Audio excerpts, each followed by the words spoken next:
Diepre coming to you live, and I'd like to speak with you again about this issue of racism in India against Africans. This is prompted by an article that I read in The Economist. It is from last month, June, and it's talking about free speech. So the whole issue is perhaps an undercurrent of free speech. So in that tradition, let's move forward. The article is called "Africans in India, They Don't Love Us," and the last line of the article states from one of the men that they initially interview, an African from Kinshasa living in Delhi. It says, like Mr. Igunma, the man who was murdered, an African who was murdered, Jan says he admires Indians for their intelligence and their richness of culture. Still, he wakes up afraid every day. Quote, "I love India, but they don't love us." I'd like to end and begin there because it really highlights both what I appreciate about the article, but also what I find most problematic about The Economist. The subtitle of the article is "Delhi, the murder of a Congolese migrant makes Africans in India nervous." And this is, where this subtitle comes from, you could say, is this closing line. I'm bringing together both the words of the man that's interviewed here and equally the memory of the man who was murdered. Now, my issue with the article is that it takes a very typical approach to looking at African and Africanness and brownness that this article takes. The undercurrent of racism, the low expectations, the unquestioned whiteness. And so, for example, while it pretends to talk about racism against Africans in India, and it really does it lets officials both from India and African officials in India speak.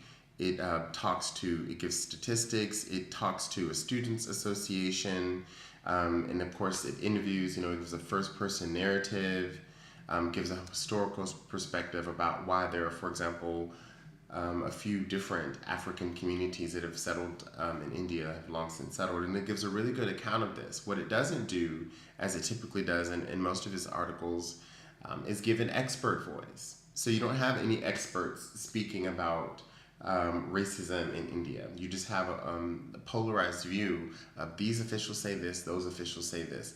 This man said this, and we've spotted some hypocrisy because there's an actress who claims to be facing racism when she's in America, and lo and behold, she's actually starred in a movie where the crux of it was quite racist because her downfall came, as this article points out. Her downfall really came when she dated a black man. And so through all of this polarizing of different voices around racism in India and talking and implying through very direct terms about how dangerous it actually is, they never question whiteness.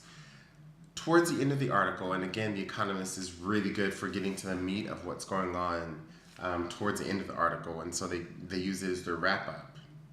And so they only mention these things, and so they mentioned a preference for light skin. It says, an anti-African prejudice may be linked to India's stubborn caste-related bias in favor of lighter skin. Potential brides are advertised as having rosy or wheatish complexions. So even in this phrasing, and even trying to raise the issue that many of the Africans themselves have mentioned in many of the articles that I've also read and written myself, is that the racism is very much tied to this. Now, I have a few issues with both bringing this up at the end because the people who, as I said before, the people who speak about this, people who are so-called victimized by this, well, they're not necessarily victims per se. They're people who see and constructively perceive what the racism is around them. And by raising this caste issue, and I believe that it is rightfully so mentioned here, but this is how whiteness goes unquestioned. So even whiteness was whitewashed. The matrimonial ads specifically say fair skin, and the top is gory, milky white. So even to suggest whiteness, they've whitewashed it here. They also whitewash it because they mention that, there are many students. There's an African Students Association in India, and it says about 25,000 Africans study in Indian public universities, and they speak about the reasons why. But they don't say that because of the Commonwealth. The most obvious answer, there are Commonwealth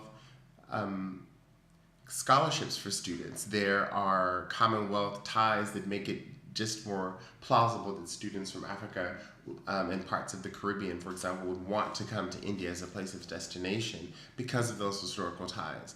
Again, by ignoring that as a significant ties, I've also heard from and seen through the first person, not least of which, as an American going to India, we have a shared language, English. So again, all these ties that they don't bring up allow them to conceal whiteness here. So we go back to, the example of how stats are put there, but they're just mentioned, they don't really talk about whiteness and when lighter skin is, because many people who write about this lighter skin preference, whether or not we can tie it specifically to, as some argue, to the first census that encoded caste in a modern way, and that was done by the British imperial system at the time. Many people will argue in post-colonial context that is what encoded caste, and with this element of fair skin. We can argue about that, but what we know in its modern day iteration, and this is again where this article conceals whiteness, is that while it admits that globalized migrants is new, the current wave of globalized migrants, the current wave of Africans in India is new. This is post its articulation about the historical context of Africans. It says, the current wave of globalized migrants is new, as are the stereotypes that have followed them, that they are drug dealers or prostitutes. So where do they get these stereotypes? So if the modern wave of Africans is new, but the stereotypes are also new, where did they get them? So yet again, they don't talk about the role of Hollywood that far preceded the role of the American popular, mass media culture that far preceded any actual person of black skin stepping on in this modern wave, stepping on Indian soil in this modern wave. So those images, those stereotypes, are also racist, white supremacist. So yet again, this is concealed. But it's mentioned, it's like, oh, it's, Indian people's faults, and allowing, blaming, again, in this very polarized way, trying to cite the villain and talking about Indian culture as being the villain. So this potential prejudice against Africans is there. And then they also mention the prejudice against Northeasterners, that they're quote unquote called chinkies, and that landlords sometimes don't rent to them. Well, they say it's because they're light skinned, and it kind of points out an irony, how journalists like to, we found out some information. But then they point out that the racial slur, the racial epithet used against them is about them being chinky, or so-called Oriental. And it's just very problematic because this is yet again the unquestioned mediating factor of whiteness as the standard that goes in question here. It's not about them being light-skinned per se. If anything, that would be desired and desirable. It's about this chinkiness, this otherness. And so this African that is interviewed here learns that he, coming from Africa and being in the racial majority, he says, Jan came to India 3 years ago to study IT networks. Quote, on my second day here, he says, that's when I realized I am black.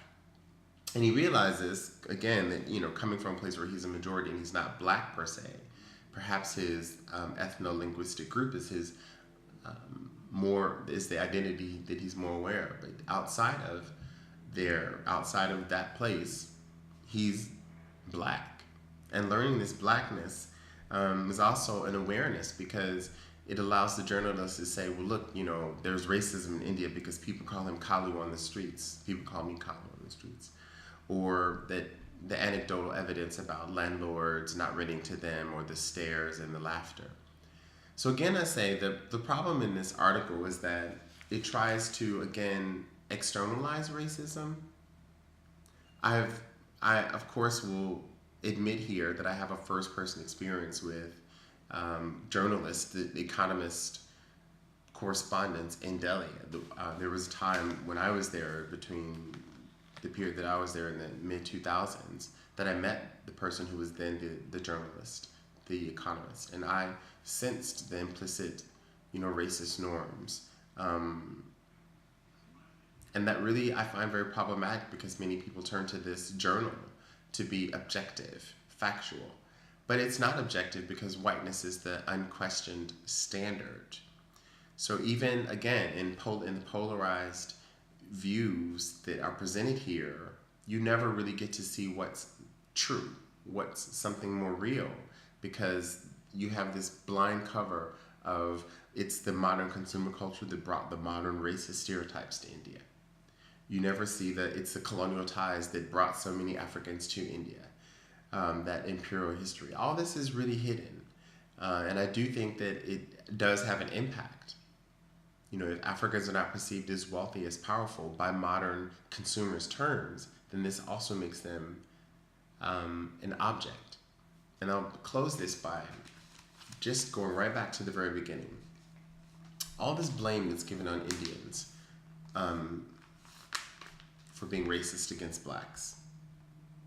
And it says in very explicit terms, how the person that's interviewed, the one African that's interviewed here, is treated. The journalist, the correspondent, never asks the reverse question: how are whites treated and why? If blacks are treated this way, if so-called yellow people are treated that way, and this is how even, brown people, the so-called native brown people, rank themselves on color hierarchy, even in matrimonials, how is a white man treated? How is the white man treated? That's never asked. It's never asked in any of these. And you can look through all of its Africa, Middle East, Asia pages. It's never asked. You can look through all the pages about Britain and North America, even when they talk about race and racism. Whiteness is buried so deeply in the articles. It's so unquestioned, the unquestioned norm, that you have to take for granted that they're racist.